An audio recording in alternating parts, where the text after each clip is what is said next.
están? Muy buenas noches, bienvenidos a El Pentágono. Es un Pentágono especial y cuando puse en el Facebook la idea de hablar de la justicia, Quo Vadis Justicia, mi amigo Chino, el Chino, hombre, el Gómez, sí, Chino Gómez, me criticó y me dijo, la justicia no es un tema de abogados, es un tema de todos. Sí, tienes razón, tienes razón. Me equivoqué, yo dije, lo que debía ser es la justicia desde el punto de vista del derecho, así que me permití invitar a este Pentágono especial, como digo, a 4 abogados en un concurso al cual más prestigioso, que sabe además de su profesión, y me permito presentar primero a Rosalí Ledesma. ¿Cómo te va, Rosalí? Te estoy viendo de años. Así es, Mario, muchas gracias por la invitación, muchas gracias al público televidente también por estar hoy con nosotros. Es un gusto estar aquí en el Pentágono. Te agradezco a ti porque, bueno, eres consultora en temas jurídicos, ¿no? En reformas judiciales. En reformas judiciales. Sí. Yo recuerdo a Rosalí, estábamos en PAT hace muchos años, en el Bueno, y hacíamos el programa La Ley, cuando Bladman era el ministro, y conformamos un equipo donde hacíamos unos ejercicios inclusive con los jueces ciudadanos. Sí, muy interesante, y recuerdo el aporte de la doctora Ledesma, era realmente interesante. Está con nosotros Iván Lima, que ya es un casero del Pentágono. ¿Cómo te va, Iván? Muy bien, Mario. Abogado, ex miembro del Tribunal Supremo de Justicia. Sí. Actualmente estás en carrera, todavía en carrera para ser fiscal. Sí. ¿General? Sí. He visto tu nota, estás entre los 5 primeros, ¿no? Sí, pero creo que hay una fase última el miércoles con entrevistas que se definen los 30 puntos finales. Creo que ahí vamos a saber bien cómo termina el panorama de las notas, y luego el Parlamento, que tiene que tomar una decisión eminentemente política por 2/3 de votos. Claro, eso es político más que todo, ¿no? Pero bueno, está con nosotros Ramiro Sánchez, que ha sido juez durante 20 años, ¿no? 20 años, juez. Sí. Ha sido vocal, juez, ¿no? Sí, buenas noches. Mario, buenas noches. Un gusto estar nuevamente en el Pentágono con tan distinguidos colegas. Y sí, he estado como 21 años, creo, en un tribunal. Primero era juez de partido en lo civil y después he sido vocal. Ahora te voy a preguntar quién te nombró, ¿ya? Después, dame un segundo. Bueno, claro. Está Miguel Ángel Blancourt con nosotros también. Primero es en el Pentágono, abogado libre, abogado de libre. Abogado libre toda la vida y 14 años ya de ejercicio profesional.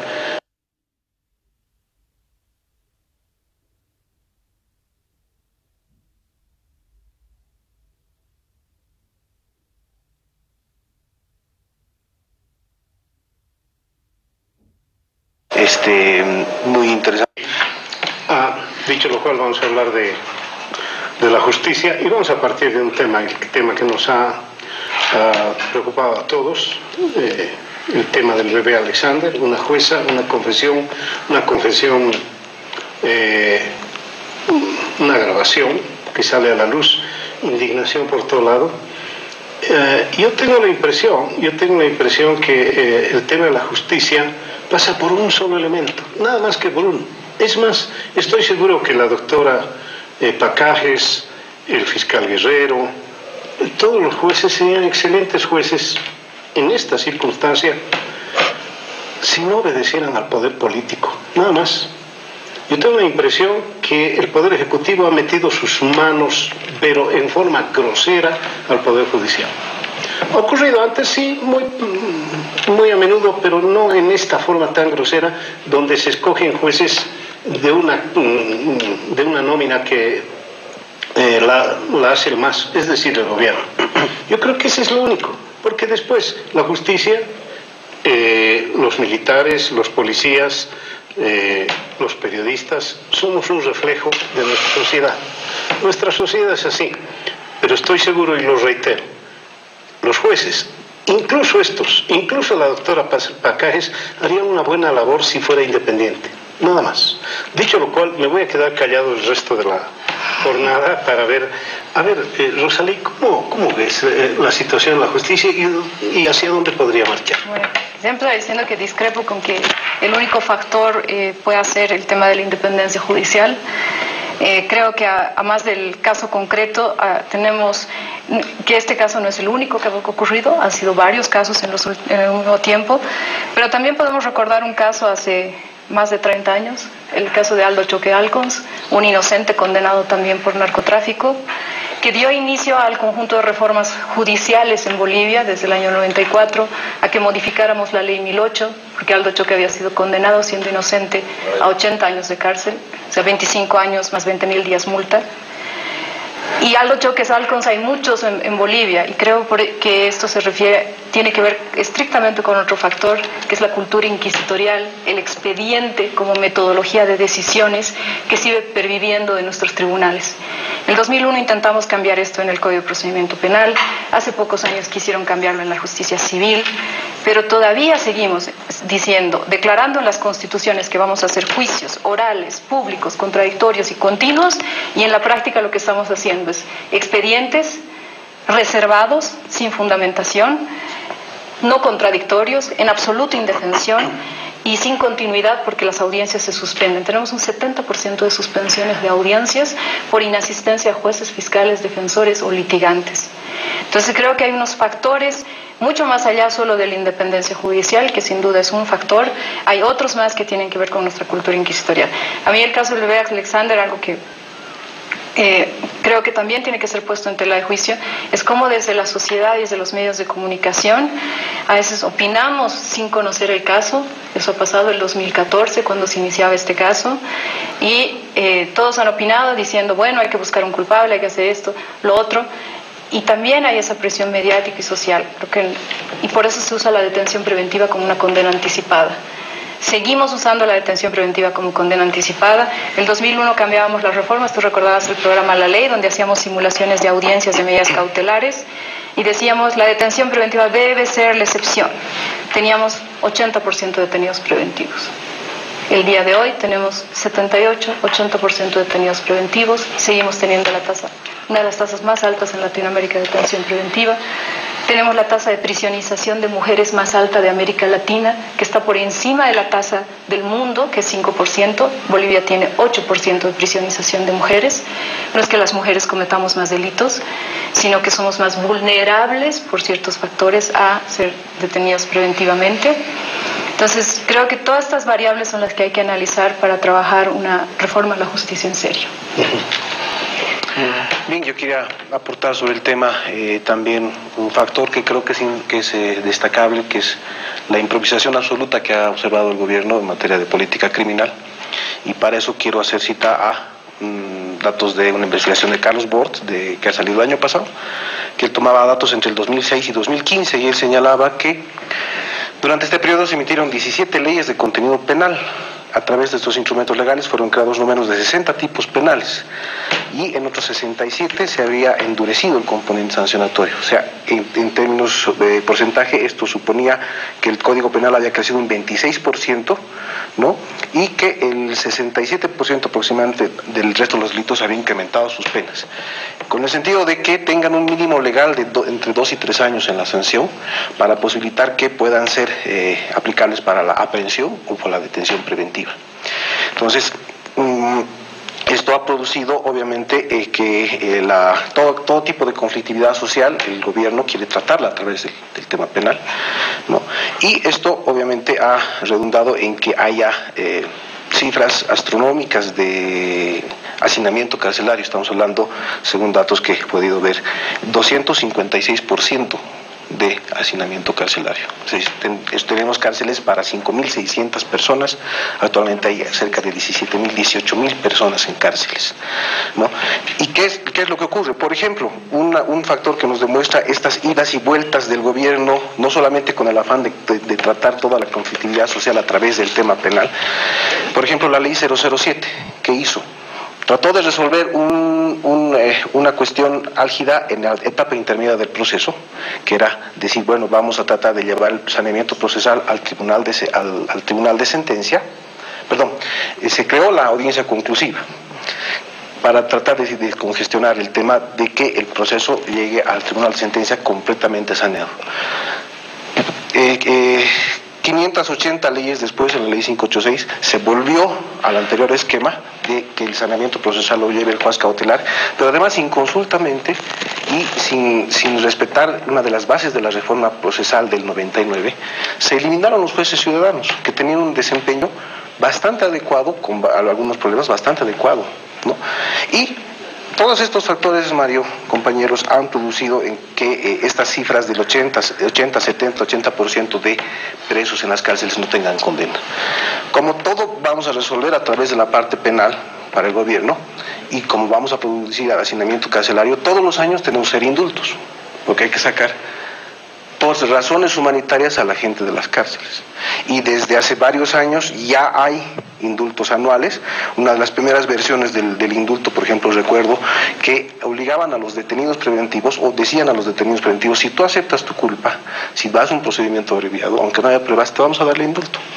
Entonces, es absolutamente demencial lo que está ocurriendo con la política criminal del gobierno, que no está pudiendo resolver la conflictividad social a través de la parte penal, y obviamente el dispositivo penal no sirve para resolver todo tipo de conflictividad social.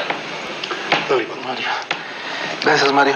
No, creo que tenemos que ver el país con las cifras que tiene nuestra realidad. Un país de 11 millones de habitantes, Rosalía daba cifras interesantes, 8% de mujeres, pero solo son 1.300 personas. No quisiera discutir la cifra de 18.000 personas en las cárceles.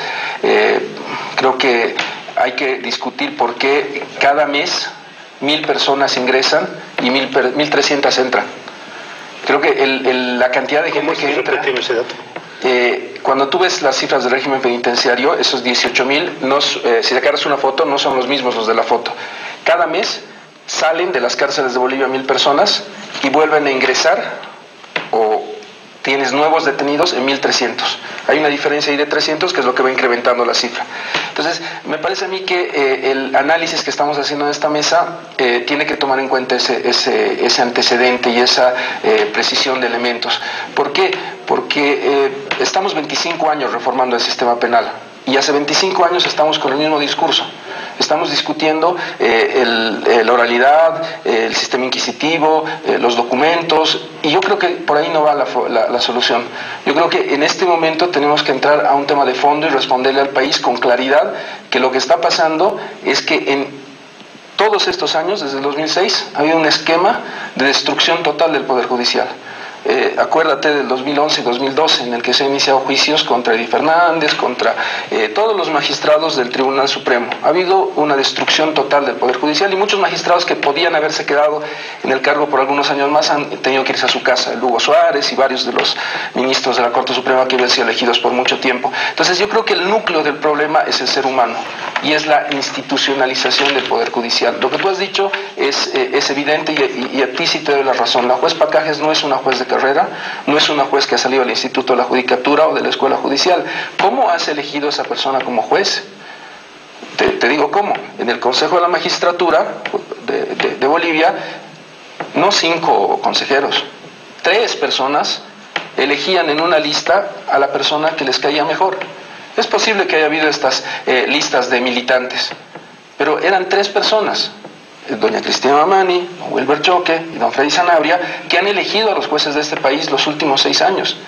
Y los han elegido sin ningún criterio meritocrático, sin que hayan pasado por la Escuela Judicial, ni por el Instituto de la Judicatura, ni por ningún lugar que pueda haberlos formado. La formación de un abogado es diferente a la formación de un juez o a la formación de un fiscal. El fiscal Guerrero ha tenido 6 años para institucionalizar el Ministerio Público. Tenemos 508 fiscales, de los cuales 2017 decidió iniciar la institucionalización. Un porcentaje muy pequeño, no llega ni al 10%, está institucionalizado. Él no tiene ninguna queja o ningún reclamo que hacer a la sala plena o al trabajo que puedan desarrollar. No ha querido institucionalizar el Ministerio Público. O sea, ¿cómo puedes pedir que haya una política criminal en este Estado si tú tienes a todos nuestros fiscales dependiendo de la buena o mala voluntad de su jefe? Una institución tan importante como el Ministerio Público tiene que tener a su personal institucionalizado. Si vas a depender del humor de tu jefe para hacer una investigación o dejar de hacerla, pasa lo que ha pasado en este caso y en cientos de casos. ¿Por qué no tenemos institucionalización cuando la ley 260 daba un mandato con tiempos, con plazos y con precisión para que se haga esta institucionalización? Esa es una de las preguntas básicas que tenemos que tener. Y el segundo tema, la debilidad más grande del Ministerio Público y por qué tenemos cifras tan altas es porque no notifican las decisiones que emiten. ¿Y cómo es posible que sigamos con la lógica del papel y de la notificación escrita cuando ya tienes una ley de ciudadanía digital, cuando tienes correo electrónico, cuando puedes emitir una circular que te determine que todos los abogados penalistas registremos una casilla de correo electrónico y nos notifiquen ahí? Te he tocado 2 puntos: institucionalización, uso de la tecnología. Lo que ha planteado el doctor de resolver todo bajo leyes es una locura de este país. Este país cree y dice en las redes sociales y en todo lado que la justicia penal está podrida, que no sirve para nada, que no hemos sido lo más inútiles del mundo para resolver los problemas, y como ha dicho bien el doctor, todos los años nos manda más trabajo. Que si mueren los perritos, que todos los temas que puedes imaginarte van a ese lugar tan contaminado que no sirve para nada. ¿Qué locura estamos viviendo? No sirve para nada y le damos todo el trabajo a ese lugar que no nos da ninguna solución. Ahora te quiero ver, ex juez. Bueno, a ver, vamos a ver. El tema es como comentabas al principio, ¿no? La justicia es un tema de todos. O sea, este es un evento donde estamos 4 abogados, pero me parece que hay que conversar un poco más con el público, ¿no? O sea, 2 dichos me trae a la mente, ¿no? Uno dice, si el río suena es porque piedras trae. Y el segundo dice, no ve, miraremos el bosque, no el árbol. Entonces, ¿qué es lo que pasa? En Bolivia, lastimosamente, no existe una política de administración de justicia, no existe una política judicial, nunca ha existido. No es solo problema del actual gobierno, es de todos los gobiernos. Y obviamente, como dice Iván, y como lo hemos conversado alguna vez contigo, no solo en este país, en la mayoría de los países es siempre, sobre todo para los políticos, es un dulcecito poder tener alguna influencia o tener algún mando sobre el tema del órgano judicial. Entonces, ¿qué es lo que pasa? Se desata este tema referido al bebé Alexander. ¿Y por qué esa reacción? Porque la gente está sensibilizada con este tema. ¿Por qué ha causado tanto impacto? Es cierto, como dice Rosalí, en Estados Unidos se han dado condenas injustas. Después de 17, 20 años lo han sacado a una persona recién. En Bolivia también ese es normal, los humanos podemos errar, pero no podemos digamos, conectar, no podemos ser cómplices de esta situación. ¿Por qué la gente ha reaccionado? ¿Por qué se han convulsionado las redes sociales? ¿Por qué se han convulsionado los medios de comunicación social? ¿Por qué en la calle se comete este tema? Porque de una u otra manera, si no eres tú el que estás en el problema, o sea, nosotros como abogados de alguna manera estamos relacionados con el tema, pero está tu hermano, está tu primo, está tu sobrino, están tus parientes, tus amigos, quienes están vinculados en este tema, y ellos sí saben lo que está pasando con la administración de justicia. Entonces, este tema no es exactamente por el tema de esta juez o por esta sentencia inexacta, sino porque el tema ya ha rebasado. Entonces, ¿qué importa esto? Importa que el proceso de reforma de justicia no es el adecuado. O sea, no estamos entendiendo cómo tenemos que enfocar este trabajo. Yo, cuando estuve en un evento anterior contigo, yo te decía, ¿no? Esto va a tener un costo político para el gobierno. Y tiene un costo político. Si en este momento hacen una encuesta, obviamente esto le afecta al presidente Morales y seguramente ha bajado puntos en popularidad. Él no es el responsable, por supuesto, de todo lo que ha pasado, pero sí es su gestión. Entonces esto afecta políticamente y en algún momento esto va a rebasar, vamos a perder el control. Entonces, ¿qué es lo que? Y no es solamente un tema de justicia penal o de administración de justicia penal, es también en las otras áreas.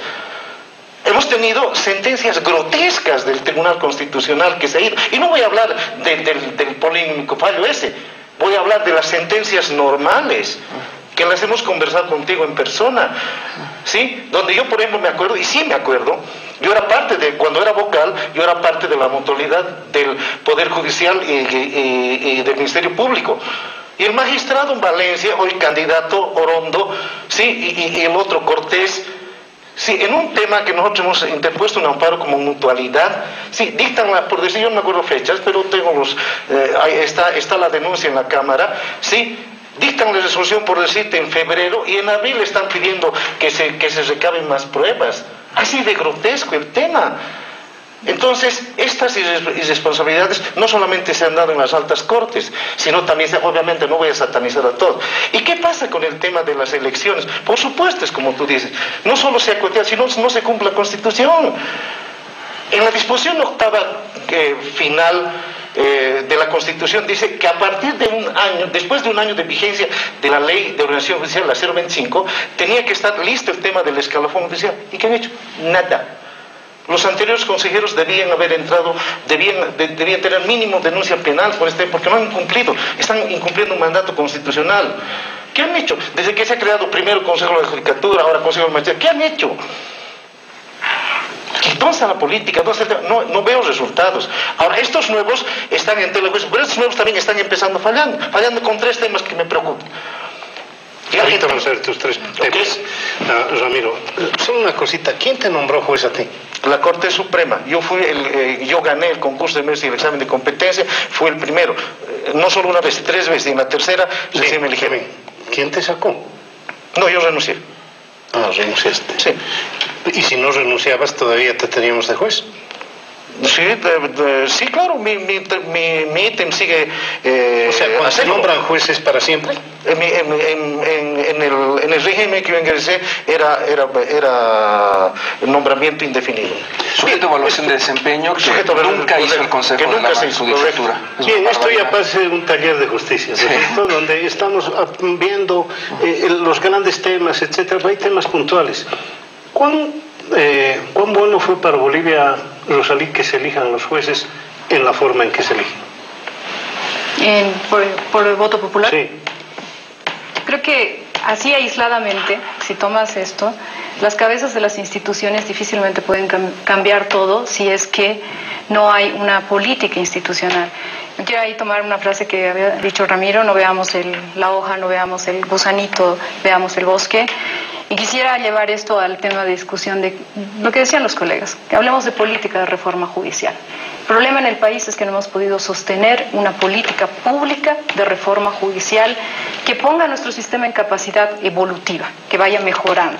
Los cambios no se van a producir de la noche a la mañana. El 2001 no pensábamos que se iban a producir de la noche a la mañana, el 2009 tampoco, y tampoco se iba a producir por la sola elección judicial, que sin duda es un mecanismo de democratización del Poder Judicial, pero por sí solo no basta. Entonces no esperes que 5 personas, 9 personas cambien toda la justicia si no acompañas todo esto. Yo aquí quisiera proponer 5 pilares para reformar la justicia, que no vienen a la mente hoy improvisadamente, sino que tienen que ver con todo lo que se ha venido viviendo en Latinoamérica como reformas judiciales sostenidas. Y el primero tiene que ver con esto, con la cultura inquisitorial. Iván dice, seguimos hablando de lo mismo, pero ojo, la cultura inquisitorial es precisamente la que debilita el Poder Judicial para controlar el poder. ¿Qué es eso? ¿Qué es la cultura inquisitorial? Es una cultura profundamente autoritaria, inventada hace siglos en el derecho romano imperial como un mecanismo de control de los ciudadanos. Un procedimiento que nadie entiende, un procedimiento escrito, un procedimiento donde no manda el juez independiente, sino que hay alguien detrás que está mandando, que es un monarca, un emperador, un dictador, quien fuera. Ese sistema inquisitorial, que además nuestro recuerdo puede ser que la Iglesia usó la Santa Inquisición también para el control de los herejes y la cacería de las brujas, luego pasó al sistema civil, al sistema secular. Y ese es el método que todavía no hemos podido abandonar. Seguimos haciendo expedientes. Miren, hace unos meses salió esta noticia de unos jueces, una jueza, me parece, que sus casos se iban en saquillo a un bufete de abogados donde dictaban las sentencias. Eso no pasaría si tuviéramos audiencias efectivamente orales, públicas y contradictorias. Estas reservas, que en realidad lo que hacen es amparar la falta de transparencia y la corrupción, no pasarían en un sistema de audiencias orales. Perdón, Rosalí, lo que dijo Miguel Ángel hace unos segundos, ¿ya no hay más sistema oral en Bolivia? En la práctica no. En la práctica lo que tenemos es la reconfiguración inquisitorial escrita del expediente. Las audiencias son un simulacro. Ese simulacro que hacíamos en PAT hace tantos años... No se hace así. No funciona. ¿Qué hacen ahora? Leen el expediente. Les aseguro que en la mayor parte de las sentencias lo que han hecho es leer el expediente. En el caso de Levi Alexander, dicen que la perito forense, la primera que hizo el peritaje, no fue a la audiencia porque no está. Entonces, ¿cómo han sustituido eso? Lo que han hecho es leer un peritaje. Adelanto de prueba. Y se ha sometido al contradictorio, a la publicidad. Claro, porque adelanto de prueba son las reglas del juicio, el adelanto de prueba. Bueno, yo no conozco los detalles del caso, pero realmente tendría que haber sido valorada en juicio. Era un caso para adelanto de prueba, había riesgo de perder la prueba. Y el otro tema, el de la reserva. ¿Había fundamentos para la reserva? Porque el código establece casos muy claros donde se puede poner la reserva, que es durante la investigación y por un plazo limitado mediante una resolución fundada. En este caso dicen que porque había un niño involucrado, pero el niño lamentablemente está muerto, entonces no estás preservando a la niñez ni su desarrollo. Entonces son casos donde en realidad lo que estás vulnerando, más allá del caso concreto, lo que se está vulnerando es el juicio oral público contradictorio y continuo, reconocido en la Constitución Política del Estado, no en la anterior también estaba, en la nueva, reconocido en los pactos internacionales. Entonces, si no podemos concretar ni eso, ni el juicio oral público contradictorio y continuo, entonces, a mí no pasa, como dice Iván, solo por recursos humanos, sin duda. Carrera judicial, carrera fiscal mejoraría el sistema, pero no lo es todo. Por eso te voy a proponer los 5 pilares. Superar el expediente como metodología de decisiones, imponer la oralidad, resolver en plazos razonables, y esto tiene que ver con cambiar el modelo de gestión. O sea, no puede ser que sigamos usando métodos del medioevo para notificar, métodos del medioevo para coser expedientes, para poner el sellito y darte fotocopias legalizadas. Tenemos que cambiar los modelos de gestión, incorporar tecnologías de la investigación, de la información y comunicación, generar acceso a la justicia para las personas en situación de vulnerabilidad. O sea, no podemos seguir juzgando a todos como si todos fueran por igual, porque el sistema se vuelve profundamente selectivo y discriminatorio.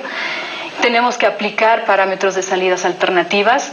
Esto que dicen los colegas de que la justicia penal es la que acaba abarcando todo y no sirve para nada, ojo, sirve para algo, sirve para fines espurios, para hacer cobranza de deudas, para hacer mecanismos de extorsión. Entonces la justicia penal no puede seguirse prestando a esto. ¿Y cómo lo cambiamos? Bueno, lo que hay que cambiar es la justicia civil, la justicia constitucional, la justicia agraria, la justicia laboral, la justicia administrativa. Esas tienen que tener la capacidad de resolver conflictos. Tenemos que incorporar las salidas alternas. Mira, las cifras de la Fiscalía del año pasado dicen que menos del 5% de casos han ido por salida alternativa. Entonces nos dice la Fiscalía, bueno, nos estamos inundando de casos, tenemos 26.000 nuevos casos que han ingresado este año. Muy bien, pero ¿cuántos casos estás resolviendo por salida alternativa? 5%. ¿Y cuál es tu segunda carga de delitos? La primera es delitos de violencia de género, la segunda son delitos de contenido patrimonial. Los delitos de contenido patrimonial perfectamente podrían resolverse por salida alternativa, conciliación, reparación del daño, o podrían, y en general son casos que deberían haber ido a la justicia civil. Pero como la justicia civil no es capaz de cobrar una deuda, como la justicia civil demora, entonces volvemos incumplimientos de contrato, incumplimientos de alquileres, los volvemos penales. Fácil. Absolutamente. Quería agregar yo. Dame 2 segunditos, nada más, ya me está pidiendo que vayamos a un corte, al primer corte, al único corte en realidad. Yo he visto un par de juicios, como quien no quiere la cosa, entras ahí, y he escuchado a los abogados, posiblemente no a ellos, pero con esa mentalidad de decir, me están negando el sagrado derecho a la defensa cuando uno trata de acelerar ciertas cosas, y ese es un San Benito que se colocan los abogados, y es muy recurrente decir, me están negando el sagrado derecho a la defensa cuando quieres acelerar un par de cositas. Yo debo acelerar un corte, luego los mensajes, continuamos. En instantes vuelve la programación de... Destacar un poco el tema de las soluciones tecnológicas, creo que son importantes. 2 temas, por ejemplo, para relatar por qué hago énfasis en esto. Cuando uno va a una audiencia penal, tú preguntabas hace rato si la oralidad todavía está en vigencia. Está, en teoría, es una mera formalidad, pero no funciona, porque, por ejemplo, uno va a una audiencia, el que está a cargo de hacer el acta es un estudiante de Derecho que no tiene la obligación de ir al juzgado, que muchas veces, en algunos casos, me ha tardado un mes en hacer una audiencia, un acta. Cuando, por ejemplo, tú apelas medidas cautelares, tienes 72 horas de plazo. Después de 2 semanas sale un acta totalmente editada que el juez ha hecho con tu memorial y editando todo lo que dice la audiencia para que no diga lo que tú estás reclamando en tu apelación. ¿No queda grabado? Queda grabado, No, pero nunca te dan la grabación. Si te la dan, es realmente un favor muy enorme que te está haciendo el juez. Entonces, hay, por ejemplo, ese problema. Otro problema es que tú presentas un memorial a un juzgado y un memorial tarda 2 meses, 2 semanas, 2 meses, hasta 3 meses en decretarse. Cuando tú está corriendo plazo para una resolución que debería ser 30, 40 días, se tardan 6 meses, 7 meses, 8 meses. Está bien, pero a favor de los jueces quiero decirte que no tiene solamente el tuyo, tiene 20.000. Claro, pero además estamos hablando, por otro lado, de jueces que además de tener carga procesal, no saben demasiado. Entonces, la carga procesal se vuelve el triple para un juez de ese tipo. Por ejemplo, no estoy hablando de cosas que sean extrañas. En otras áreas ya se han implementado procesos a través de Internet. En la AIT, la Autoridad de Impugnación Tributaria, por ejemplo, hay una forma de hacer seguimiento del expediente, del proceso a través de Internet con un código que te dan, ¿no? ¿Y qué es lo que sucede? Por ejemplo, en el SICOES también, ¿no? Un juez, por ejemplo, debería tener que subir su decreto a un sistema informático al que se atenga con fecha y hora, la fecha y hora que el sistema le está dando para subir ese fallo, y que haya ahí la claridad específica de cuándo esté emitiendo su resolución. Ahora, evidentemente el gobierno, por otro lado, te hablaba del SICOES de la IT, el gobierno no tiene mucha moral tampoco para criticar este tema, ¿no? Más allá de lo que dice García Linera decía que la justicia está podrida, esos fueron sus términos cabales, pero le siguen dando poder a jueces y fiscales a través de mayor cantidad de leyes. La justicia administrativa en Bolivia tampoco está bien. La justicia que administra el gobierno, por ejemplo, yo soy tributarista, la Autoridad de Impugnación Tributaria, si bien saca fallos mucho más celeros, la administración de justicia tributaria en Bolivia es un completo desastre, está en manos de gente que lamentablemente no está con los conocimientos bien puestos, para decirlo menos. Yo siempre he sostenido que el tema del presupuesto es clave. O sea, les he dicho un tema en mi intervención de la institucionalización. Es vital, tenemos que institucionalizar, pero tenemos que entender que no va a venir a un lugar con la fama que tiene actualmente la doctora Ledesma, por ejemplo. No la he visto nunca en ningún proceso para ser juez o para ser fiscal. Y abogados brillantes como ella no van a venir al Poder Judicial. No tenemos política salarial, se ha ido Ramiro, no tenemos una clara relación para tu jubilación, que en todos los países es la forma de cuidar a tus buenos jueces, quitarles la jubilación buena, mejor que la de los demás cuando hacen algo malo, pero mantenérsela si son unos excelentes profesionales. Esas ideas innovadoras para cuidar a tu gente no las tenemos. ¿Por qué? Porque tiene que saber el país que el IDIF, el que está siendo tan criticado, de acuerdo al programa operativo anual, solo ha recibido $500,000 para investigar todos los delitos de este país. Con $500,000, señores, no se puede investigar todos los más de 120,000 delitos que se producen en un país. Y les doy otra cifra. De los 210 millones de bolivianos que tiene el Ministerio Público, 180 se van en sueldos y salarios. Y la mayor parte se va para sueldos administrativos. Solo tenemos 508 fiscales. Entonces, estamos hablando de una grave distorsión del manejo del presupuesto. Las cifras del Poder Judicial son peores. Y la justicia es cara, señores. Si quieren que tengamos un debido proceso y que los procesos terminen de una manera eficiente, tenemos que mejorar el presupuesto del Poder Judicial. Y hay un elemento que uno, institucionalización, mejor presupuesto. Rendición de cuentas, señores. Con Ramiro decíamos hace un minuto, jamás el Poder Judicial hizo rendición de cuentas, no ha hecho la evaluación de desempeño de sus jueces y fiscales, no sabemos qué resultados llegan. Las cifras que da Rosalí, que tenemos en todos los informes, son escalofriantes. Estamos viviendo una sociedad de impunidad, no logramos resolver nada de los delitos importantes que le llegan al país.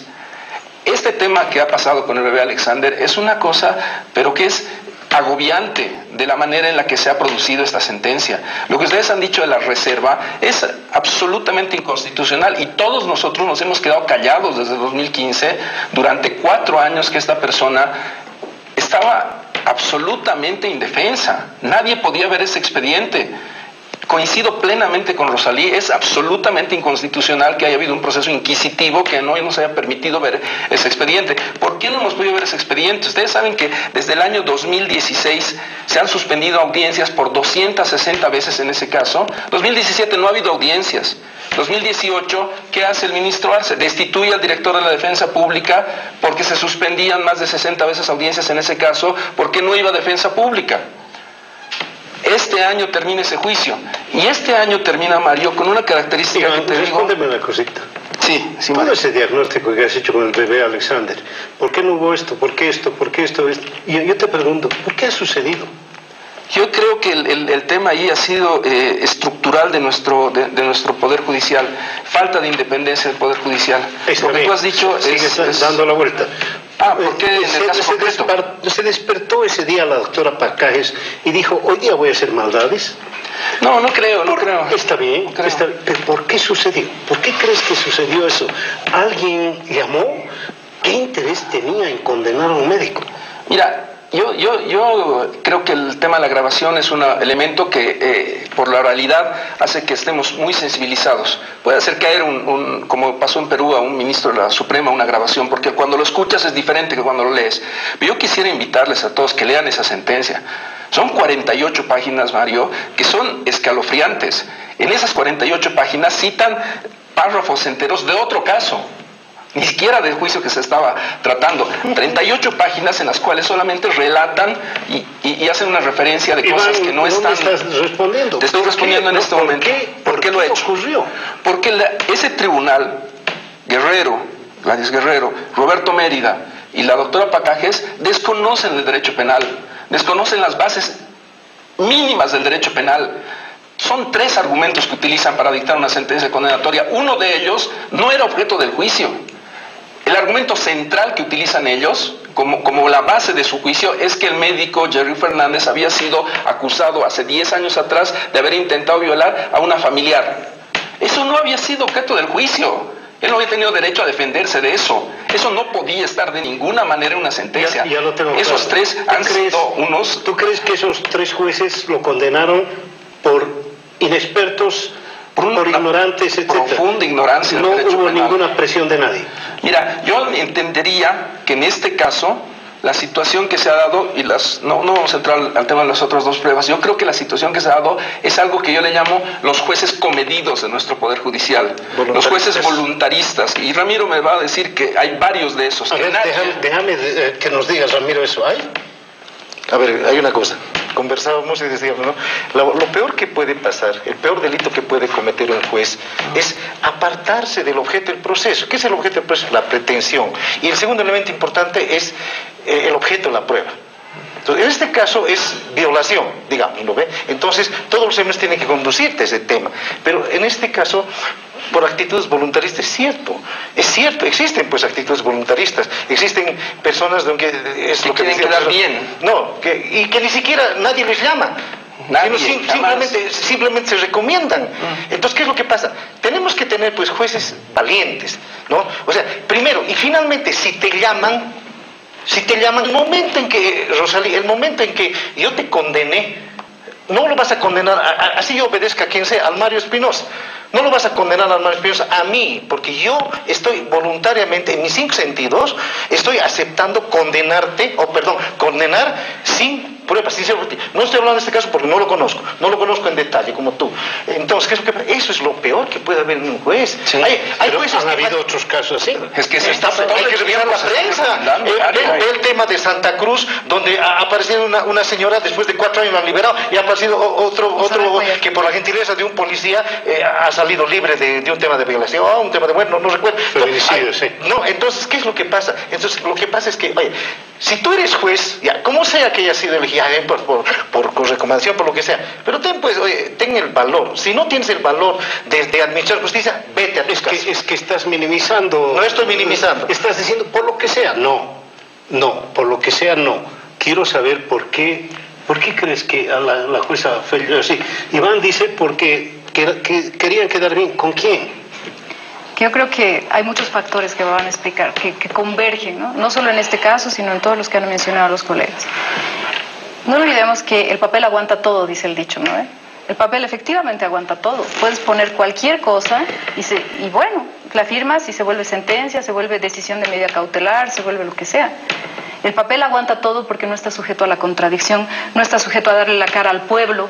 Por eso sigo insistiendo, lo que hace 25 años venimos insistiendo, hay que hacer juicios orales, públicos, continuos, contradictorios, donde se dé la cara al pueblo, donde no te escondas detrás de un papel, porque además la cultura del papel permite la mediocridad de los abogados. ¿Qué sentido tiene que yo haga un memorial bien fundamentado para que el juez de aquí a unos meses, como decía el doctor, me ponga un decreto de traslado o se tendrá presente?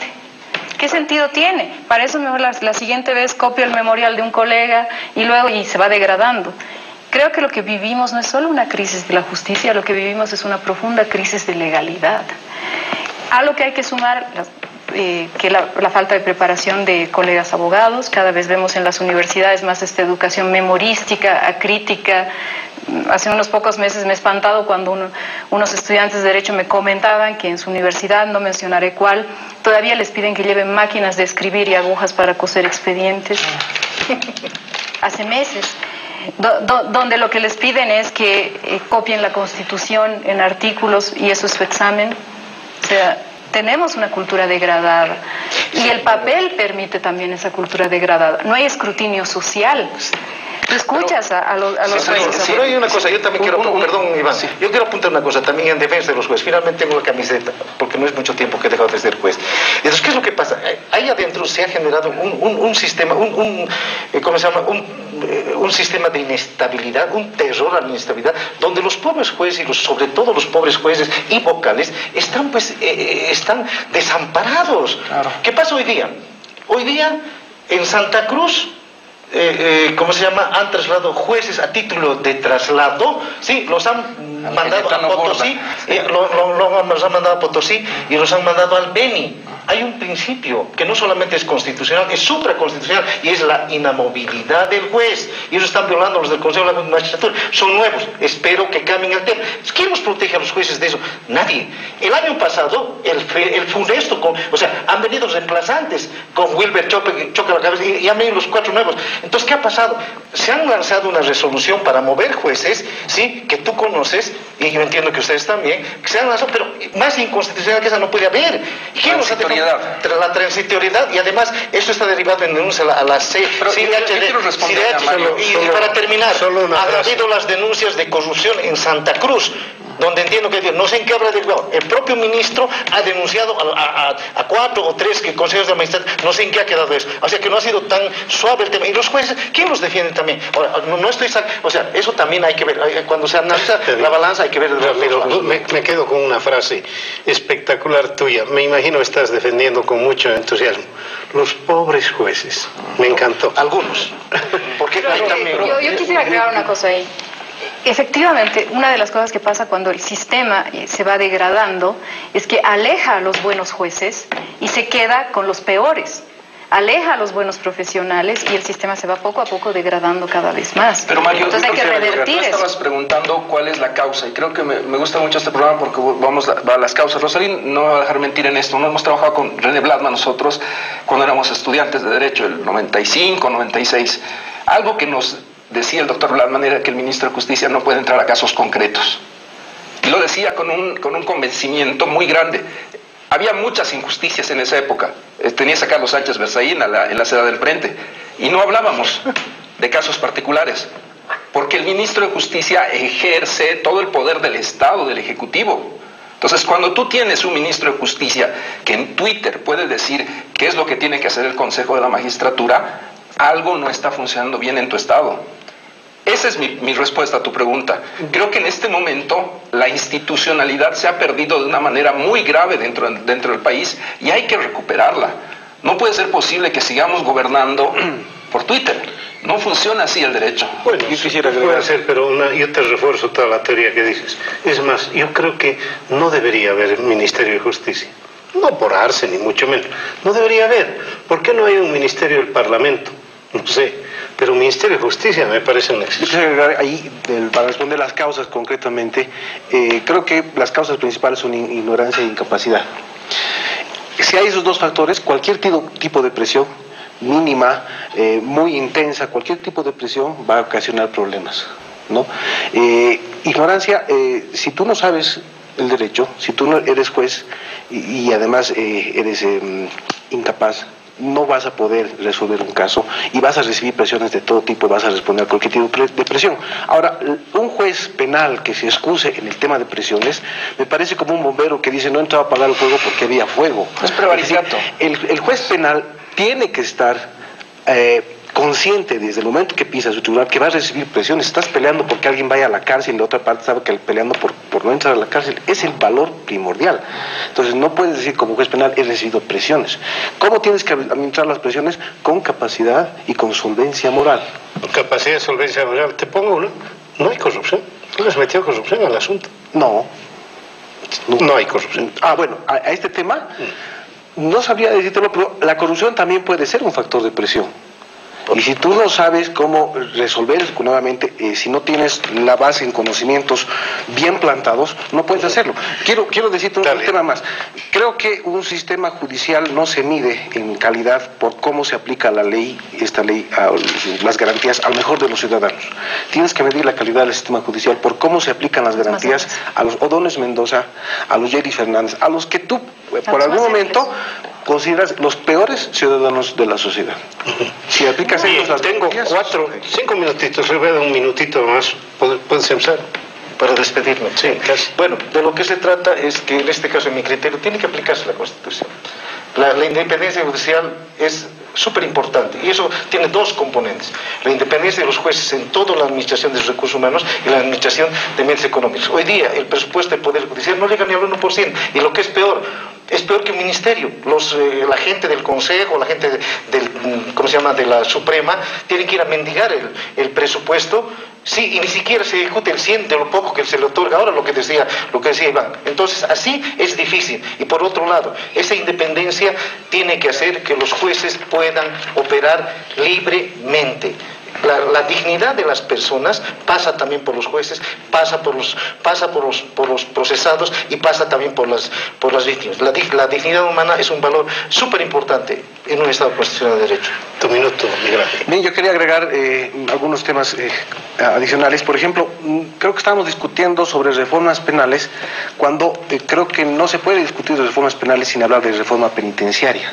El sistema penitenciario es el que te cumple el objetivo de la sanción, que es lo que persigue el derecho penal. Pero si no tienes reforma penitenciaria no puedes hablar de reforma penal. Creo que por otro lado que hay la necesidad, por ejemplo, y yo quiero aportar este tema también, tal vez como una crítica a los periodistas, que creo que hay una falta de formación a los periodistas que cubren área judicial.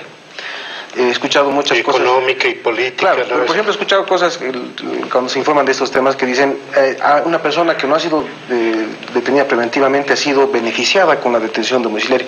La detención domiciliaria no es ningún beneficio, no se otorga en función de la gravedad del hecho, se otorga en función de riesgos procesales. Pero ya hay una sensación a través de este tema que se crea en la sociedad de que una detención preventiva es una sanción por un hecho y una detención domiciliaria es la solución del hecho. Entonces hay cuestiones que tenemos que empezar a abordar. Y creo que voy a andar en este tema. No se puede hablar de reforma judicial o penal sin hablar de reforma penitenciaria. Y es un tema muy álgido. En todo caso, tienes razón, no podían quedar los periodistas afuera de este tema. Iván.